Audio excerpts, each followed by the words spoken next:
how do I use your CMS to identify that dormant content?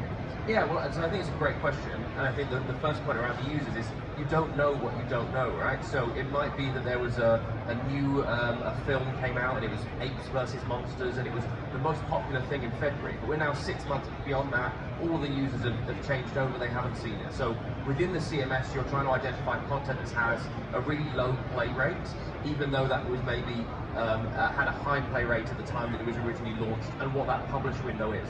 So if you're a content owner, you have that publish window for 6 months. You probably want it to go out in, say, February, and then you want to drop it off, and then you want to refresh it again so it becomes quite popular again. What we're finding is that this is where fast channels have become into their own. So taking your VOD content and seeing it and saying, great, so I'm going to stick with my apes versus monsters, because that's what I was watching this morning while I was doing some work, so very interesting. So that's dropped off.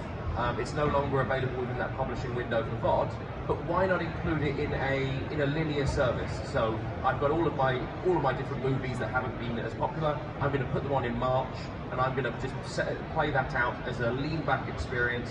I can now watch it. It's a fast channel, so there's advertising for me, even if it was part of a subscription included in the first place. To your point earlier, it means that you're still re-engaging with that content. You're going to come back.